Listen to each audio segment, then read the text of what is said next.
welcome to a chapter a day. Today is a new day with new blessings and greater favor.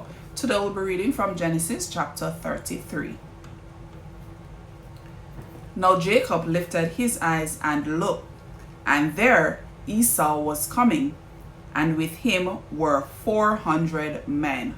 So he divided the children among Leah, Rachel, and the two maidservants. And he put the maidservants and their children in front, Leah and her children behind, and Rachel and Joseph last. Then he crossed over before them and bowed himself to the ground 7 times until he came near to his brother. But Esau ran to meet him and embraced him and fell on his neck and kissed him, and they wept. And he lifted his eyes and saw the woman and children and said, "Who are these with you?" So he said, "The children whom God has graciously given your servant." Then the maidservants came near, they and their children, and bowed down. And Leah also came near with her children, and they bowed down. Afterward, Joseph and Rachel came near, and they bowed down. Then Esau said, "What do you mean by all this company which I met?" And he said, "These are to find favor in the sight of my Lord." But Esau said, "I have enough, my brother. Keep what you have for yourself." And Jacob said, "No, please, if I have now found favor in your sight, then receive my present from my hand, inasmuch as I have seen your face, as though I had seen the face of God, and you were pleased with me.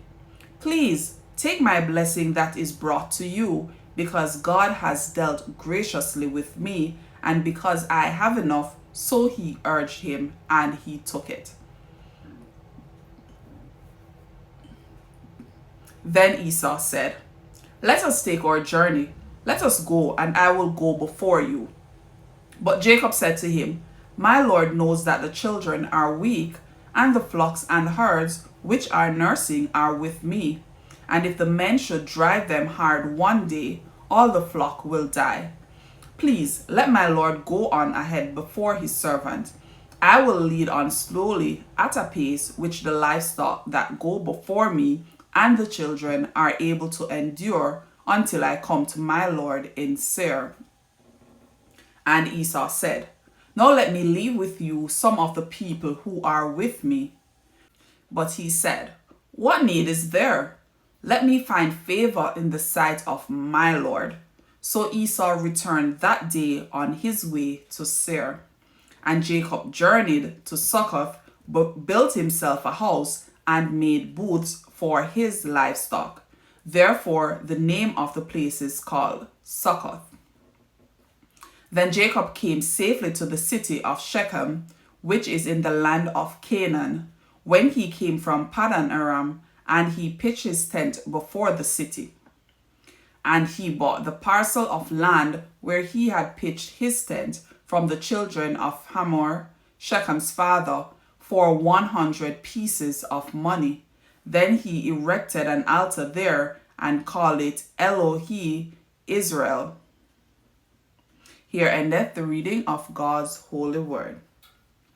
So Genesis chapter 23 looked at the long-awaited reunion between Jacob and Esau after their 20 years of separation and hostility. So Jacob prepared for the meeting by arranging his family into 3 groups, with Rachel and Joseph at the back. He sent a large gift of livestock to Esau. So when Jacob approached Esau, who ran to meet him, he embraced him and he kissed him. They wept together and reconciled. I'm sure Jacob was not expecting all this because of what he had done to Esau. He probably was thinking that, Esau still remembered what he had done to him and he was mad at him. But Esau wasn't at that place anymore. So Esau invited Jacob to his family home in Seir, but Jacob declined, asking Esau to go ahead so he could go at a pace with his family and his livestock, where they where they could endure a slower pace, because probably they were going to be going. He wanted to stay with his family, his livestock. Esau went ahead of him and he stayed with his family. So Jacob bought land. When they got to Shechem, where Esau was. Jacob bought land from the sons of Hamor and built an altar to the Lord. And he settled there in Shechem with Esau. So this chapter basically showed a lot of forgiveness. It showed reconciliation. It showed how powerful, God is. He's gracious to us in spite of everything that we have done. And it also showed that you can settle conflicts in the Lord's way. And it can help to restore peace, and it can help to restore a troubled relationship. All we have to do is do it God's way. And this has been Genesis chapter 33. Thank you again for joining me today for a chapter a day.